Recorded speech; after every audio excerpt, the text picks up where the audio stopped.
Hey everybody, welcome back to Sergeants Talk TV. I'm Big Mike. I'm normal size Jason. And who do you got there? Not normal, kind of below average size Zach. This is our son. How you doing, brother? And Zach was a Marine. Yes. Or should I say is a Marine? Well, I mean, that's a fine line. I know I'm gonna offend some, right? But when you go in, like once a Marine, always a Marine, absolutely, right? And reservist or not, you still go through the same boot camp. But then you got to do that whole reserve thing, like yeah. So we kind of gotta I don't know, right? I'm active duty for 2 weeks a year. Oh, 2 weeks. He's got a hard 2 weeks. Well, a lot of 2 weeks to make up for 20 plus years. But hey, guys, tonight is open mic. We want to invite you to come up, talk to us about anything you want. But we're also going to be talking about where the DOD ranks the top 10 military bases throughout the world. Okay. The world's top military base is largely dominated by the United States due to its global footprint, are categorized by size, personnel, and strategic importance, with the major hubs located in the U.S., South Korea, Japan, and Greenland. I didn't know that. Okay. Key installations include Fort Bragg, Camp Humphreys, Korea, and Ramstein, Germany, just to name a few. But we'll get to the whole list when we start getting in on this. But I will tell you that what they did was they looked at, and I think the Air Force, I'm pretty sure the Air Force got cheated out of this because I was talking to an Air Force guy, and he was at the same duty station his entire career. All right. They have some kind of weird reenlistment thing. I wish we had an Air Force guy that could explain that to us because you have to apply for the reenlistment, and it has to have a job opening and stuff like that if you stay on that military base.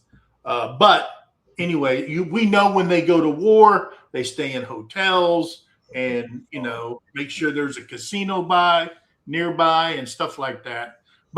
And if you're in the Air Force and you serve with the Army, kind of like our CAS team, call for fire teams and stuff like that, the military people that live in the barracks on an Army base also collect a full housing allowance because the Army's barracks are not up to the Air Force standards. Well, when they're used to the Hilton, anything below concierge room service, daily paid service, then they're roughing it. Like you have to walk to a chow hall. What is that? We Uber Eats it. What do you? I don't think they call it a chow hall. We had to clean the mold. I don't even know if they have them. I think they call it a cafeteria. That would make sense, right? Chow hall sounds too, you might get dirty going to it or something. Because I was a private, I was at a nuke base over in Germany, and we were going up to K-Town, Germany, and we stopped off and had lunch at Simbach Air Base. First time I ever ate in one of their dining facilities. And I walked in there and I'm going, like, what the F is this? I signed up and I measure everything off food. All right. And I'm going, what the hell? This is how they eat? Air Force has Uber Eats. Mac will know. Mac, what are they called? Is it called a chow hall? Is it called concierge service? Yeah, but it's crazy.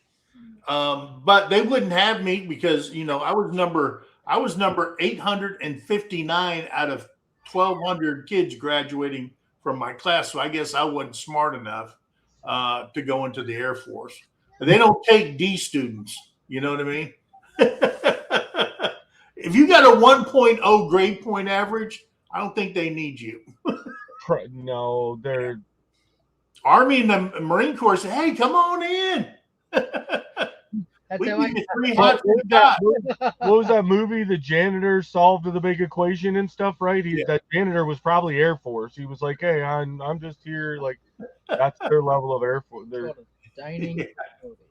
But guys, we're gonna have a good time. Please come up, tell us about your favorite duty station, where you were stationed at, and why it was your favorite duty station. We'd like to hear from you. Before we do that, let's say hello to the good people in the chat. Let me see if I can get this thing back up. There's Jennifer Ocean. Welcome in, one of our moderators. There is by Brian and Brenda Hulk, of course, our buddy Cullen. Hey Cullen, how you doing, little brother? All right. There's Judy Herman. Always good to see Judy. Coming in from Washington State. Oh, there's my neighbor there, Veterans Landing, Ricky Smith. Good to see you, Ricky. How you doing? You should have had his procedure a few days ago. Yeah, didn't he have it on the 12th? Yeah, it should have been the 12th, but I don't Thursday? think I've heard back from him since then. So Yeah. And there's Mac over there at Southern Blessed Homestead, one of our Chair Force brethren. How you doing, Mac? oh, there's our favorite female Marine. There's Dawn coming in here. Join the fellow jarheads. They didn't appear to be. Yep. Got a mouth like a sailor, but she's a Marine. Oh, you would. I think she'd make most sailors blush. What is this? Trump bought ice worm base in Greenland years ago. I bet news never told people about that one. Yeah, to back up for Gitmo, go to jail under the ice. Is that where they say they're putting you on ice? It kind of brings a whole new meaning to it now, doesn't it? There's Ray Castillo. There's 1775 Marine Corps. All right. Always good to have them in formation. That's right.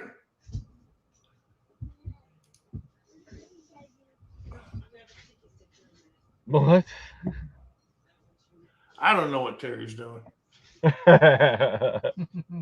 All I know is she's glad to be home. There's no place to be like when we were on the cruise. Terry got sick. I think it was on right before our last stop in Costa Maya, Mexico, and she didn't get off the boat. She was sick as a dog. And then when we got here, I got sick. Yeah. I'm still fighting the ear infection from mine. That was like a month ago. Ooh. And there's Angie. Angie. Our favorite VA nurse is in the house. Absolutely. What did she say? Hey, Mike and Jason, Terry, Tara. Oh. She wants to set an appointment for some tattooing. Right? All you got to do is get here. That's right. He's actually working. Let me see. Who else? Today. Who else can we shout out? There's Susanna. How you doing? There you go. So Max says his favorite was McCord, Washington, beautiful state, lots to see to do there. Made lots of friends that he's still friends with to this day. Was Lewis and McCord joined together when you were there, Mac? Because I know it's kind of weird. Joint base Lewis McCord, because the Ranger battalion's there, they need the aircraft, all that kind of stuff. They're under like one big command, and the Air Force has some kind of community stuff. The Army has like the MWR that covers the entire Lewis McCord footprint and stuff like that, which makes it kind of convenient for the command instead of running two programs at once. There's Ralph Webb's Web. Always good to see you in here, Ralph. Appreciate you. And there's my sidekick for Mondays and Fridays with Morning Talk with Mike and Paul. There's Paul Honeyman. Yeah, we were on the ship. I don't know how many times Dana asked somebody from England, "Hey, do you know Paul Honeyman?" He's ready. Nope, don't know him. But they're on the ship. I was going to tell Paul this. I'll tell him again tomorrow that they did This will make it easier. Oh, there you go. They have a big auditorium on the boat on the Escape, Norwegian Escape, and the thing holds like 1,500 people inside this auditorium. Huge stage. They have a thing called Choir of Man. Everybody there is from England. They do this, and they're going on tour in England. They're doing all the way up to Dublin and all through England, everywhere up there. They're going on tour. What a great show that was. Dublin's in Ireland. I know, but it's all part of the United Kingdom. No, it's not. What? No, it's not. Dublin is in Ireland, not Northern Ireland. See, Ireland. I don't know this stuff. They just said, hang on, Paul. They're going on tour in England with stops in Scotland and Ireland, in Dublin, Ireland. That's what they said. Yeah. Well, that's not what you said. I know I didn't. I know. Paul, I haven't taken my medicine tonight, so I'm still a little off in la la land. But thank you for correcting me, as you politely always do. Yeah. Don't talk to me about medicine. I was at the doctor's yesterday, again today. Tomorrow I'm going for x-rays. Next Wednesday I'm going to go for more x-rays. And Paul is a Army veteran from the British Army. Well, I'm going to tell you something. Paul's got some stories. Tell you what. Stories? They're not stories. Everything I've told you has all been fact. That's still a story. Including me falling off the back of my own lorry and breaking my arm in 2 places. Yeah. But Paul, we're glad you're here, brother. Oh, Jennifer says her shirt came in this week. Mine hasn't. From Latvia. Yeah, mine hasn't. But it's so long it goes to my knees. Well, Jennifer's got a new dress. A beautiful pink. All right. Oh, Camp Pendleton. That was his favorite place? No. I mean, it's better than 29 Palms, I guess. You know, I told you I ordered a shirt and a vest at the same time. Yeah. I've got them. Oh, you got them? I got them. I still haven't received your shirt. Oh, of course not. Because I put a note on your ordering thing. Hey, try to delay this as much as possible. You will piss off this old git. No. You can't piss me off. I don't give a shit. Yeah, Lori is a truck. Yes. Yeah, Paul only tells factual stories. Exactly. Factual. Oh, there he is.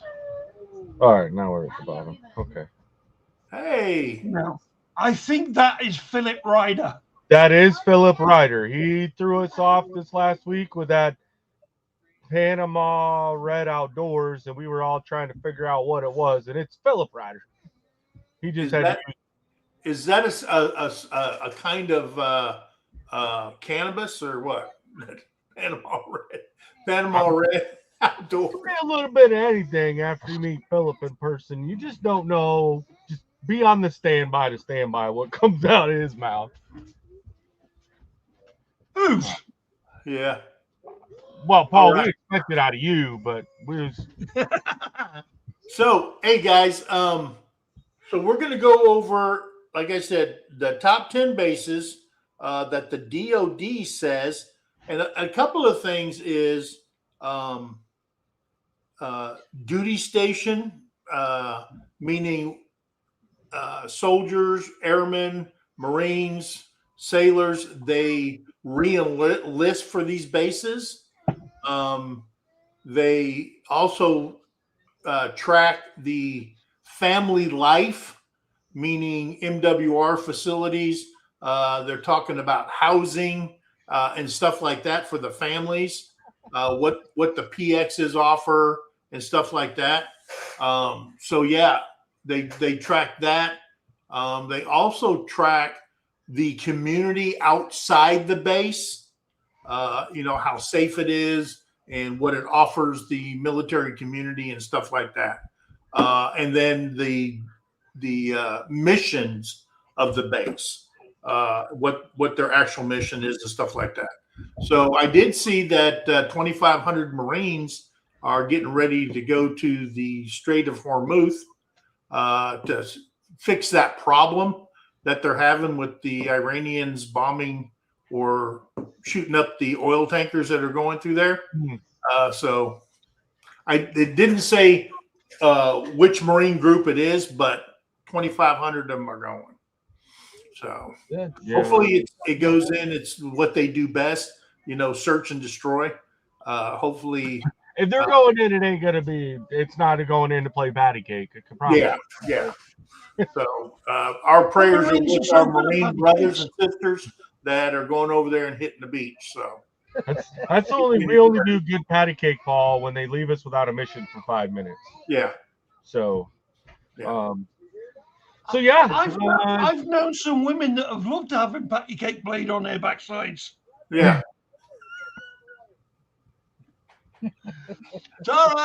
Sorry about that, Cullen. Grandpa Paul's got a sewer mouth tonight. Where's Cullen? There we go. So let's start this off. Yeah, absolutely. So what they have, number one would be Fort Bragg in North Carolina, known as the Center of Military Universe. It is the largest base by population, supporting over 57,000 military personnel and 260,000 total operational. Wow. It is a large installation. I'd been there several times when I was in North Carolina because it was only 2 hours away from where I was at Lejeune. But I had family that lived over by there. Yeah. So I would go there quite frequently. And yeah, it is a very large installation. And then right on the fence line, they got Pope Air Force Base that supports all the missions of Fort Bragg, airborne and stuff like that. So it is a huge base. In fact, I think they got a U.S. highway that goes right through Fort Bragg. Mm-hmm. That's crazy. That seems to be a common theme, though, because they did the same thing that at Benning. Yeah.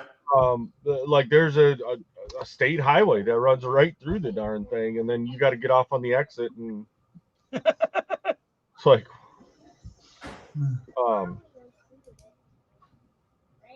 I think I may be the only one with an exclusive MT Homestead dress.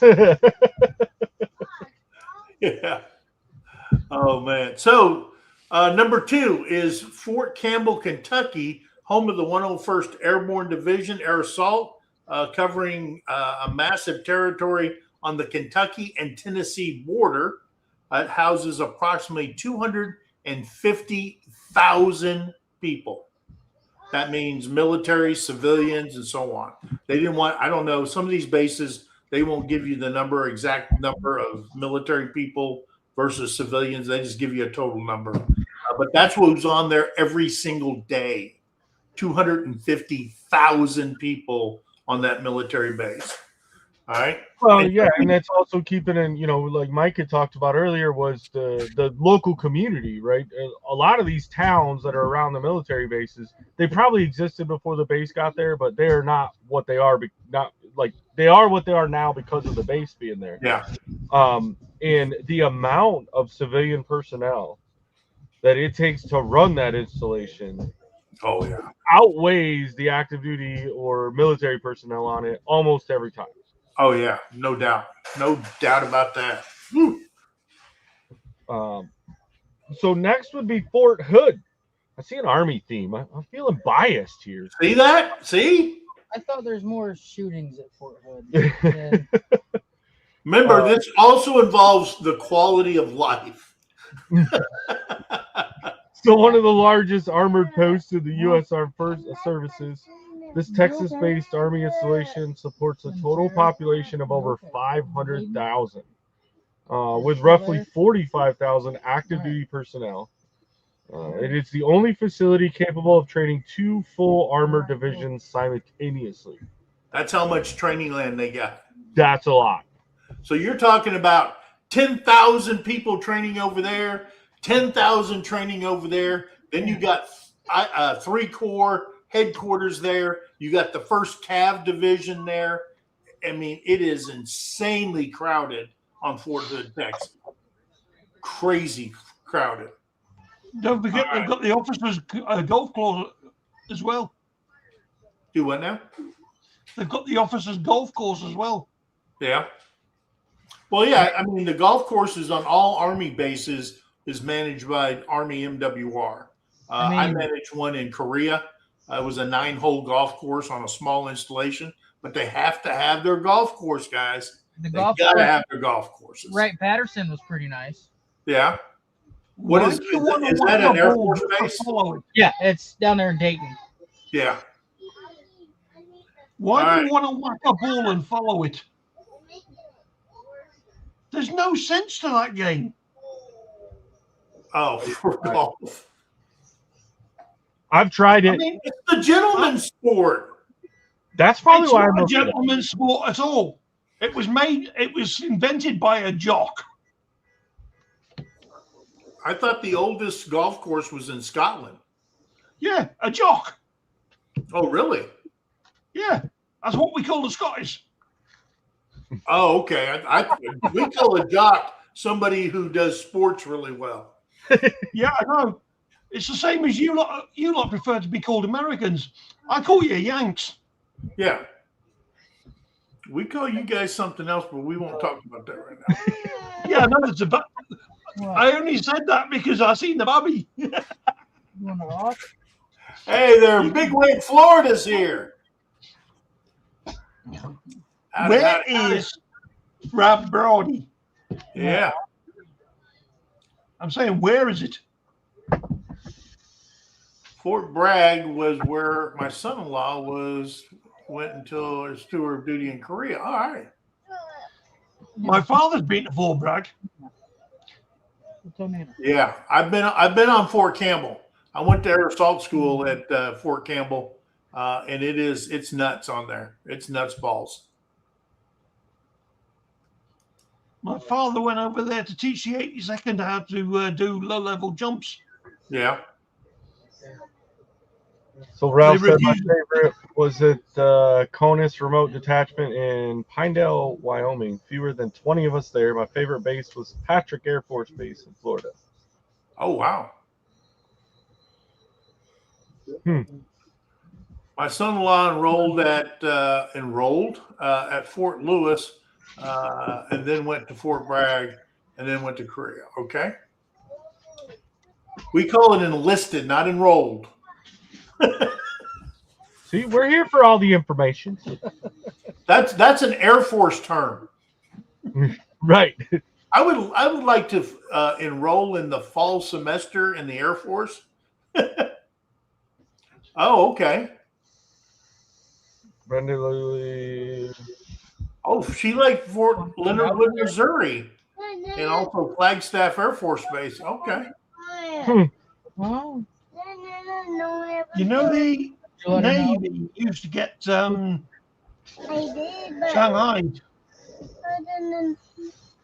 There you go. Another I'm case. saying, you know, the Navy used to get Shanghai to join them. Go, Well, Matt. over here, enrolled was the same for the Army. Yeah. Midway Island was awesome. Work hard, party harder. I don't think there's a lot of things on Midway but partying harder. Is that ran by MWR? Right. Hey, there's Mr. Leonard Mountain Homestead. Sup, Chris? Let's see. Yep. See if anybody else has something to say.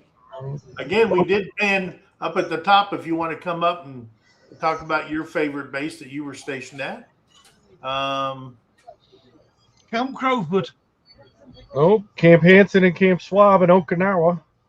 I was really hoping that was the one duty station that I was hoping to be able to go to when I joined, because my uncle, the reason I joined, spent quite a bit of time over there, and so did my, his cousin.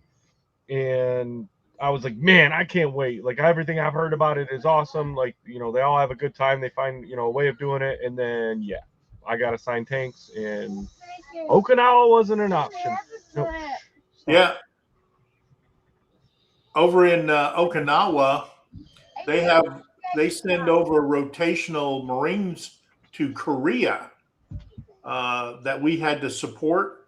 They had their base on the coast, and we had to do their gym and all kinds of stuff for them over there. And they would rotate them people out every 6 months to come to Korea and do missions there as part of the joint forces in Korea.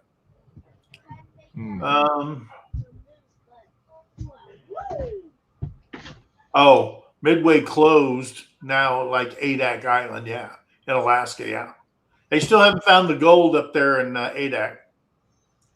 They're still looking. Let's see. Ford Island was my favorite duty station. Where's Ford Island? Is that Florida? I don't think I've heard of that one. Oh, we got AAVH72, so must be an AM tracker I'm going to take by that handle. Masawa base in Japan.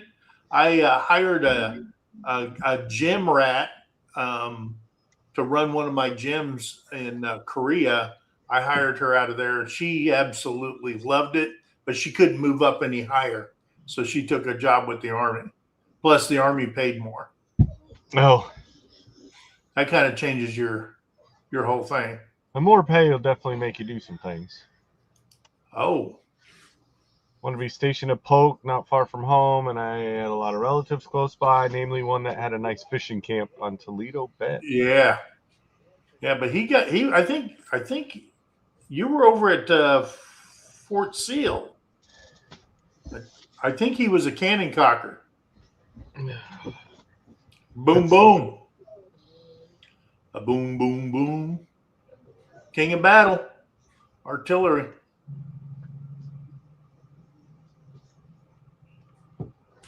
Yeah. I had to pick my favorite. I would say Goodfellow Air Force Base in Texas when I was in MOS school. A second would be Pendleton, where I was with the 1st Marine Logistics Division, Lucky 13 Battalion, hated 29 Palms. I think 29 Palms was Dawn's favorite because she always talks about it. I think it's all about who you worked for or what you did at a lot of places. Absolutely. Because I spent 2 years stationed in 29 Palms, and yeah, I mean, the desert environment, but the unit I was with, like, I loved it. And yep. Angie's birthday is tomorrow. Happy early birthday, Angie. That's right. See, I don't forget a lot. Okay. I got selective memory, but I do remember that. Oh, he's a artillery forward observer. Okay. Yeah. Stayed at Hickam Army Base, stayed in the barracks close to the museum with the bullet holes in the building. Ford Island is in Hawaii. Yep. Okay. I'm back. Yep. You wouldn't realize how many military bases are in Hawaii. It's insane. because of all the with having all, I mean, it makes sense. Like I only thought there was one like kind of main, but then the more you talk to different people, they're like, no, like you have all these little islands and they have these little outposts and all this stuff that go on. I Like, think the Army has 3 bases in Hawaii. really? And then you got the Navy. All right. Then you got the Marines there. All right. So One of my best friends was I there. don't- I have friends. I had friends that took jobs over there as civilians, and they couldn't wait to get out of Hawaii because of the actual price to rent something over there, just astronomical. I mean, they go there and they sign a deal for like $105,000 a year. It ain't enough to live in Hawaii on the economy. It's Yeah, crazy. I had a guy that we weren't buddy program, but we left my recruiting station and went to boot camp together and all that stuff. And I think he was going in initially to try to be part of the band, but he was also an MP. And he got stationed in Hawaii, and we had talked for quite a while and then when he got back to the States, and he's like, dude, it was great for about 3 months. Yeah. Then you've seen everything. You've And it's so dumb expensive to go anywhere and do anything that, yeah, I couldn't got out of there fast enough. Yeah. I did see before we read Glenn's, I seen 1775 talking about Camp Wilson out at 29 Palms. Yeah, the where everybody had to stay when you would go to 29 Palms if you weren't permanent party Yeah. for training. But then you'd also go out there, even if you were permanent party, you'd have to go out there and do your, battalion operations and stuff. So spent a lot of time at Camp Wilson. The only thing I knew about 29 Palms, when you headed your stuff to NTC, you had to go to 29 Palms to the railhead to get everything off, and then take that truck across that dusty ass 40-something mile dirt trail to get to the place, and then you had to drive it all the way back to railhead it out of there again. So, all right. So, good times. So, Joint Base Lewis McChord, Washington State, a premier power projection platform in the Pacific Northwest, located in Washington. This combined Army Air Force hub supports about 250,000 personnel. It serves as a critical logistics center for Pacific operations. So, in fact, if something part of the plans in Korea, they would pick up while we start the engagement in Korea. If something would ever happen, then they come in, they backfill us, and then they push forward. Part of the Pacific projection up there towards North Korea. So,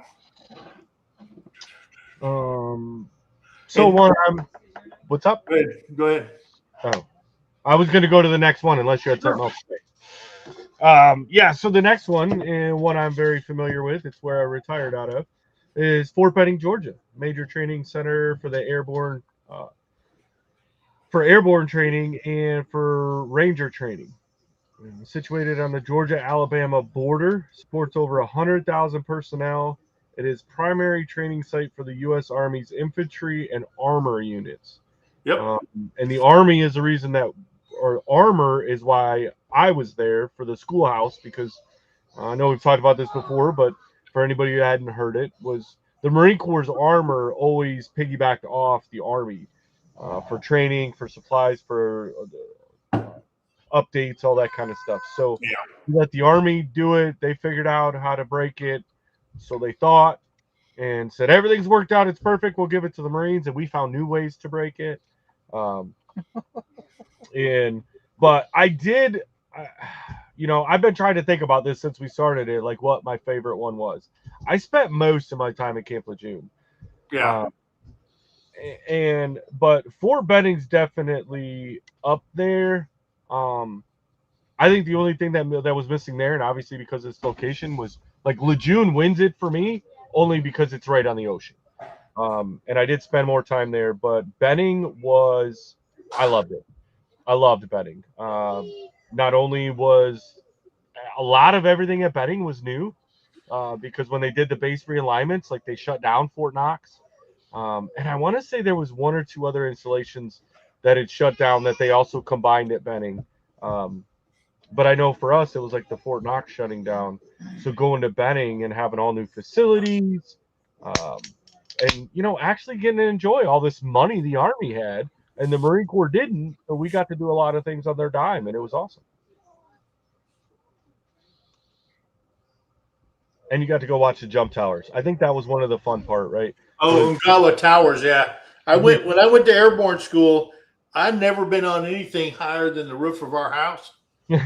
And I never planned on going any higher. And then when I signed up and everything, they threw that into my enlistment package.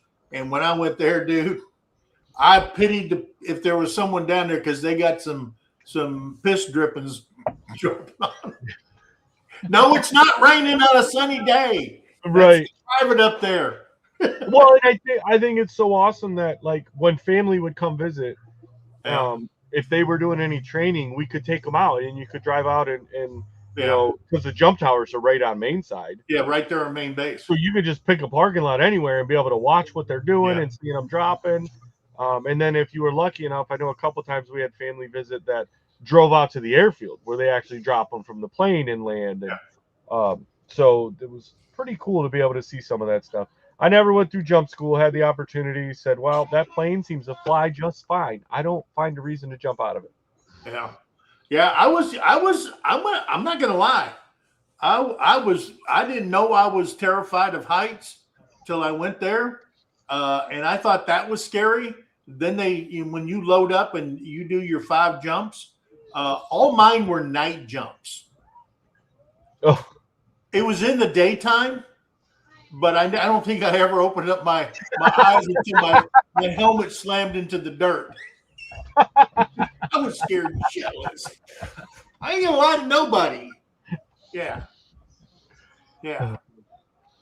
Besides the house, the back of a horse was the only thing I'd been on high. That was it. Yeah.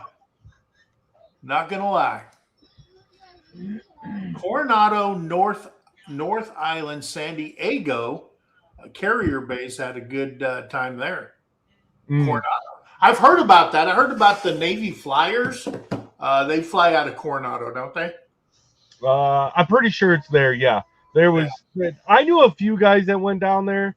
I don't think I ever had the chance to go to actual Coronado. I think we were down close to it because I went to San Diego for boot camp. But then when I was active duty in 29 Palms, I don't know, they ran us all over the place down through there. Yeah. But yeah, I knew a lot of guys that would go down there at a minimum just to go hang out because it is so right there in San Diego. Yeah. Hell no, I hate helicopters. Well, I'm going to tell you something, okay? When I went there, when I was a young man, and I went to airborne school. It scared me. But then later on in my career, probably 10 years or so later, I found myself in Fulda, Germany, with the Black Horse, 11th Armored Cavalry Regiment, and they had an air assault school there, and I had to go back through to be a cadre there. You had to go through the school because I went through Fort Campbell at the 101st. I had to go through it again, and they put a big H on my head, Air Assault Candidate 3-3, which was the legacy guy.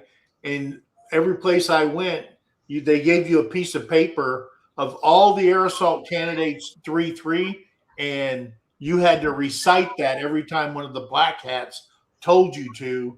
And while you were thinking of it and you got it out of order, everybody in your squad was doing 4-count flutter kicks or push-ups or doing something in the sand pit or doing something, trying to bury each other in the sand pit. So you had sand on you the whole day. But I got it down about the last week. Those poor guys, they hated me. But then I became a black hat, and then I went back to Fort Campbell to be a rappel master. So Had a good time, and I got over my fear of heights. So there you go. Nice. I see. I'm going back a second. Glenn talking about being the platoon leader, I guess is what it'd be. Harmony Church. Primary Leadership and Development course. I knew there was a lot more words to it. I just didn't know. But so thanks. Yes, Harmony Church is totally different now, Glenn. Harmony Church actually is where I was at, and it is all brand new buildings out there. Yeah. When they did the whole, of course, they didn't have as much back then as what they do now. So that's pretty impressive, Paul. I see that 3,500 jumps and his dad only landed in the plane 37 times for your dad. That's pretty impressive. Yep. Hey, there's our sister Denise making it in. Our favorite female MP. Absolutely. Oh, Sigonella is a nice base. Yes, down there at the hill of Italy. Yeah, that's a beautiful place down there. Paris Island. I think Paris Island is harder than Pendleton for one reason: sand fleas. We'll take that right off there. It's not even a justifiable. I mean, I went to Paris Island, but I mean, our shit was flat. I didn't have to do Mount Motherfucker or anything like that. And yeah, they have the caveat. Like we hiked mountains doing it on the West Coast, and the East Coast had flat land, so they went for miles. It's where we went for height, but yeah. Yep. I've been to both, and it's like beach time at Paris Island. I don't know. Seemed like vacation. All right. So next up is at number 6 is Camp Humphreys, Korea. South Korea, the largest U.S. overseas base, crucial for operations in East Asia, with the population and housing over 4,500 military personnel. In Pyeongtaek, Korea, it serves as the headquarters for the United States Forces Korea, and 5th Army. So yeah, I'm going to tell you something. If you go online and you search for Camp Humphreys, Korea, they actually there's a video out there where they do a helicopter tour of the entire base. And guys, you can't believe what they built over in Korea.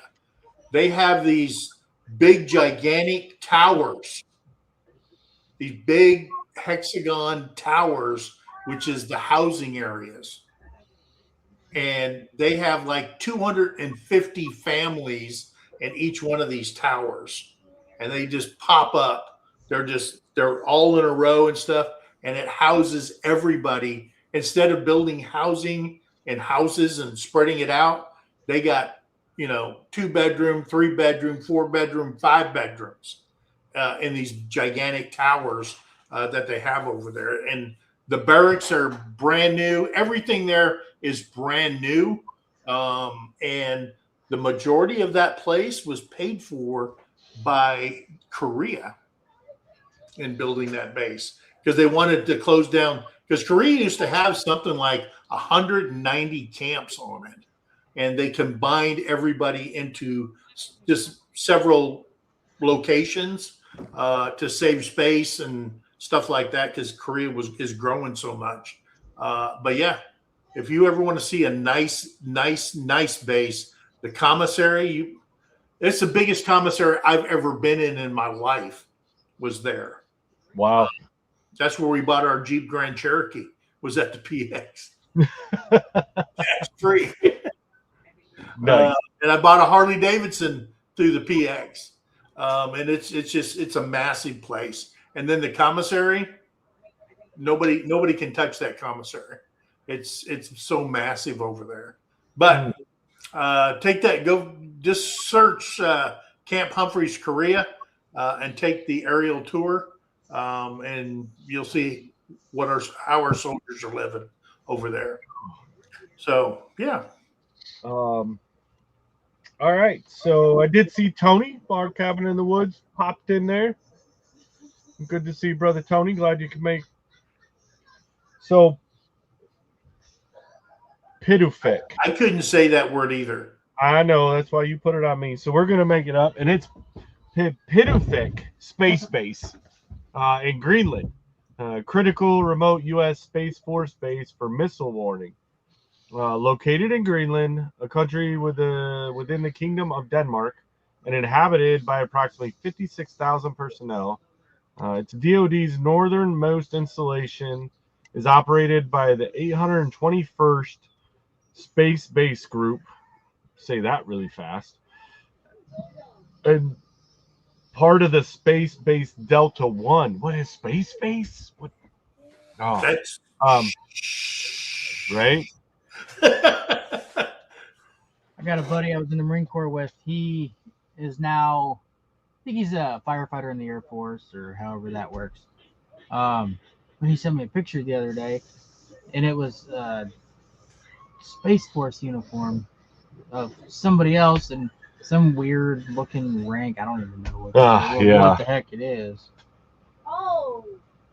I might still have it. It's interesting, but I think the cool fact on that one is going to be that it's the DoD's northernmost installation. No, yeah. But I'm going to tell you something. What are they going to tell you about it? 6,000 people stationed there. Yeah. And what I was reading was this is a hidden gem. Their facilities, bar none, some of the best in the entire military. These guys go to college. They're coming out of there with master's degrees after a tour in Greenland. They got everything they could want in Greenland. So drop the internet right now. It is what it is. I didn't even know we had it. Well, I did know we had the one that was underneath the ice cap because we did a story on that one. Yeah, I didn't even know that. Ricky Smith says NAS. Naval Air Station, Brunswick. Well, it was great because of being able to get fresh lobster. Well, that could be a reason you want to be stationed there, I guess. Terry would love it there. I wouldn't. I don't like lobster, but Terry does. And if you want to know how much a lobster costs on a cruise ship, wait till Wednesday. Oh, it's this one. Well, if I were in the Air Force, I'd love to have been stationed here at Keesler. If I were in the Navy, I'd love to have been stationed at the CB base here in Gulfport. They've got it good. Yeah. Well, you know the CBs are going to have it good because they're building most of it all on their own anyways, and they're not going to build crap for themselves. So, yeah. All right. So, Camp Hansen, Japan, is the only Marine Corps base that made the list. Apparently, a lot of Marines want to go to Okinawa. Okay. Yeah, I'm not wrong. I mean, if you're going like this, East Coast, West Coast, East Coast, West Coast, I'm thinking going to Okinawa would be a treat. Okay. Yeah. Never had a chance to go to Okinawa. We do have a Army base in Okinawa. It's basically a beach resort, and everybody goes down there for all the activities that they put on. But Camp Hansen, Japan, a key Marine Corps installation in Okinawa. Camp Hansen houses approximately 6,555 Marines and an estimated program staff of over 6,900 personnel. The base is located in the town of Penn, Okinawa, where it occupies approximately 59% of the municipality's land area. It serves as a major training installation and home for the 31st Marine Expeditionary Unit and the 3rd Marine Division. Okay. So yeah, they also have an Air Force base there. I can't remember the name of it. It did not make the list. I don't think the Air Force people want to go there, but the Marine Corps, to get out of the whole East Coast, West Coast thing, they want to go to Okinawa. So yeah. Yeah, it was a big hotspot, but I mean, when you look at it, the Marine Corps being so small, I think is part of it too. Is we don't have any major. I mean, there's less major installations because we have way less personnel. Yeah. So it Well, only then makes the only third option really is those major floating bases with the Navy. right. Well, and those are, even if you get on one of those where we call those the Marine Expeditionary Units, and we'll go live on the ship for 6 to 8 months with the Navy, but that's only a 6 to 8 month. Kid. Paul's doing a Magic Mike moment.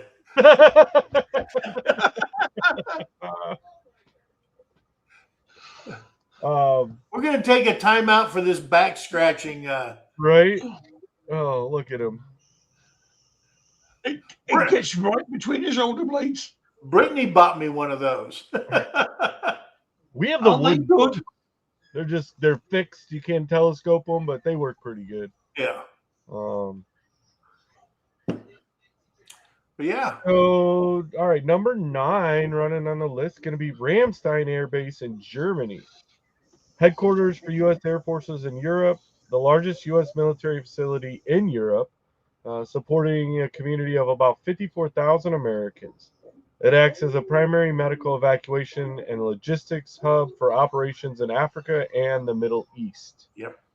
If you get wounded, you're going over to Ramstein. Yep. You're flying into Ramstein and going over to Landstuhl. And Landstuhl is a great hospital. It's old, but it is a great hospital. Some of the top surgeons in the military work out of Landstuhl. So yeah, saving warriors' lives and stuff like that. So yeah, I was stationed in Baumholder, which was right down the highway from Ramstein, and my son had surgery. Kevin had surgery at Landstuhl. So yeah, and I'm going to tell you something. When those warriors come in wounded and stuff like that, they're treated like kings at that hospital. Absolutely, like kings. And they don't care what branch of service you are. If you're in the Middle East, you're going to Landstuhl. So finally on the list is Fort Carson, Colorado. Located near Colorado Springs, Colorado, is a major Army installation known as the Mountain Post.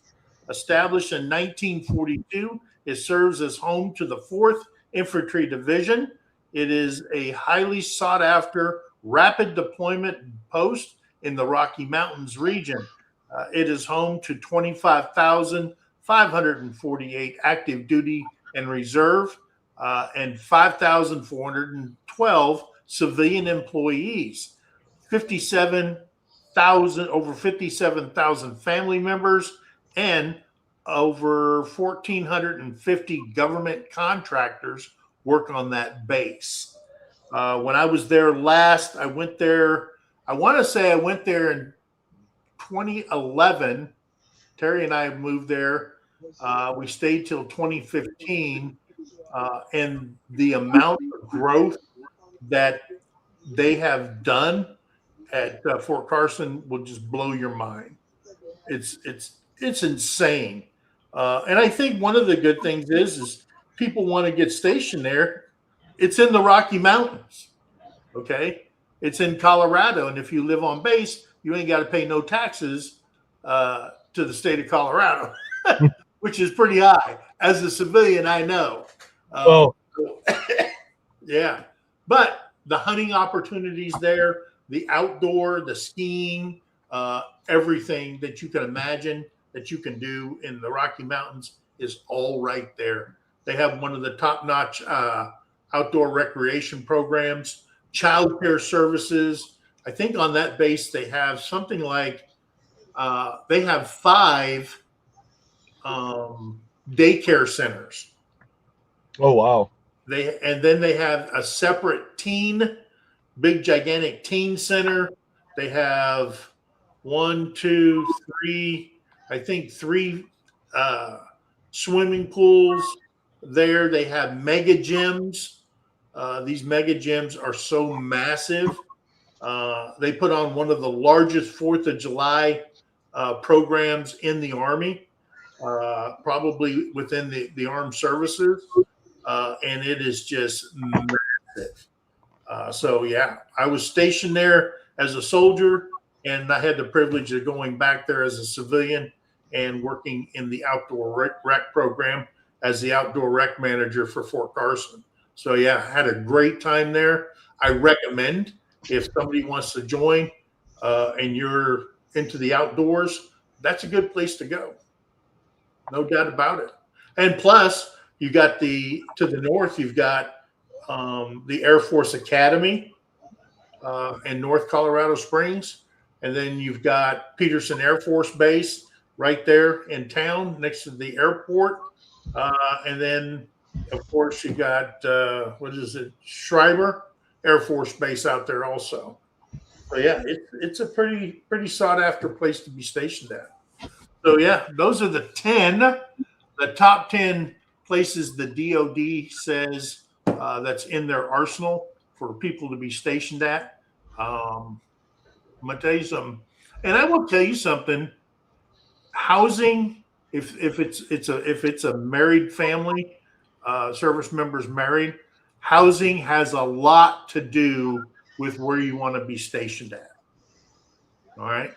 The next thing would be community programs and services, how they're taking care of everybody. What do they offer? Does it have, bowling centers? Does it have a golf course? Does it have an outdoor rec program? How are their parks? Do they have swimming pools? All that stuff goes into people and why they want to re-enlist for certain places. Okay. Because you can be stationed somewhere and you can leave with a bad taste in your mouth and you never want to go back. I so happen to be stationed at Fort Polk, Louisiana twice. I don't know who I pissed off, but I got stationed there twice. And I hated it both times. Yeah. Sleazeville, Louisiana. Well, and I think there's a lot to be said too when you start looking at a lot of the places like these military bases. Like we kind of mentioned it a little earlier, was the community that ends up surrounding that military base, which is made up or there because of that military installation. But then that also causes a lot of military members to retire in that area. There's a lot. I think of Lejeune a lot in North Carolina because you've got Camp Lejeune right there. There's Camp Johnson, which is a training base. You got Camp Geiger, which is a training base. You got the New River Air Station. You're only 2 hours from Fort Bragg. There's Fort Polk. Then you go up to New Bern, where's Cherry Point. Like there's all these military installations like in this 2 hour hunt. Within 2 hours, it's and so you can retire anywhere in that area and be able to enjoy a lot of those activities. And even once you're retired, like Lejeune did a pretty good like 4th of July celebration and doing some events, but I would say like 29 Palms stepped up the game when it come to MWR events and supporting the family and doing a lot of family events. Yeah. Because they knew you were stuck in the desert. There was nothing to do for 2 hours. You have to take a 2 hour drive. Well, if you have kids or a family, that's an all day event, and now you're looking at, oh man, this is like, there's a lot of logistics that go with a family trying to move around there. So they said, hey, you know what, we're going to step it up. And I seen more, and I was more impressed with a lot of the activities that were put on in 29 Palms by MWR in the base than I was at any of the other installations because they had nowhere else to go. Like you saved money because you didn't want to drive the 2 hours just to go see something. Yeah. Because then, you're buying fuel, you're stopping to get the kids snacks, you're doing all this stuff that just gets expensive. So I don't know anybody that's ever been stationed at Lakenheath, but I did get a job offer from the Air Force at Mendenhall. That's in England, right, Paul? Mhm. Yeah. I did get a job offer there, and I turned it down. The Air Force wasn't paying the money that the Army was paying, so I didn't take it. But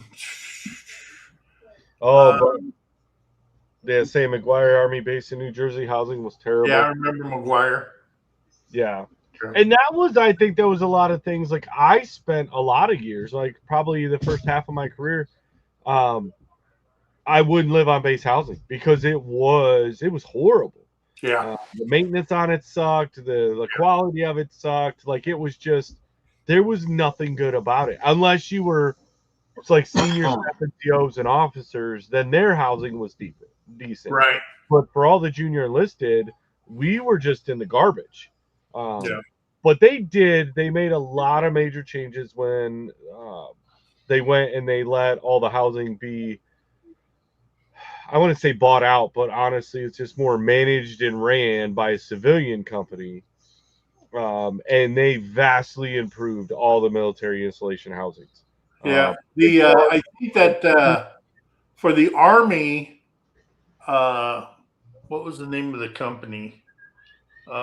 They got some, I don't know, it was some kind of $1 billion contract to run all the Army housing, and they used that money to build new housing. And as a service member, before you had to cut your own lawn, you had to do everything. Now on Fort Carson, the company cuts your lawn. Yeah. Well, so what they did to switch it up was, I mean, I don't know what the initial budget was that they were allotted, but I know like their continuing budget runs off the fact that now to live in base housing, you get paid your BAH, which is your basic allowance of housing. Yeah, and you pay it to them. And then and so you set an allotment, and that allotment goes to them. And so they're actually able to get more money, as to where when the installation owned housing and ran it, there was just a flat number budget of, hey, you get X amount of dollars to maintain all of this housing. And most of the time, if not all the time, it was never enough. Yeah. Never enough for them to be able to do it. So this company coming in and being able to pay that military member their BAH and then doing the allotment. So you're still technically living in housing for free. Yeah. Other than the light thing, right? They did the electricity. They did change that up a little bit too, where it wasn't unlimited electricity anymore. Right. You were metered. Yeah, they go off an average, and if you go above it, then you pay. If you're below it, then you get credited. Yeah. So it worked in and out. Definitely made some major improvements in that aspect. Right. You would have enjoyed Mildenhall. Yeah. It's down by Cambridge. Oh, really? Yeah. Yeah. It's, I mean, shoulda, woulda, coulda, I guess, but yeah, it was. I had job offers. I applied for one in Guam. As soon as Terry and I took a vacation one time, we went to Guam.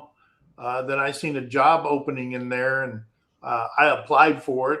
I made an interview, but they never called me back. But I don't know nothing about Navy MWR.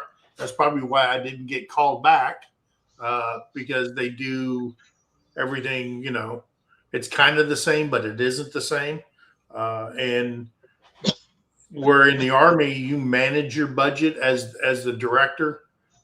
There, they manage it for you. So it can't be frustrating. So it is what it is. But anyway, hey, that's what we got for you tonight, guys. I want to thank you for coming in, Paul. Thank you. I will see you on Friday. Tomorrow night, Terry and I will be live. We're going to be talking about, we're going to tell you the truth about our experience on Norwegian and our latest and first cruise. And I say latest because what did we find out? Yes, we are cruise people. I love it. Okay. It kind of reminds me to say, hey, animal wise, you need to downsize, Big Mike. They do. I'll be the first to admit, anybody that watches Tara and I stuff, they know, hey, we love our cruises. Yeah. It definitely makes you second guess your life choices. I wanted to be a homesteader. You're like, do I really want to do this? Yeah. Like, I could just sell Or do all. I want to sit at home and let your retirement checks build up until, okay, we got enough. Let's go.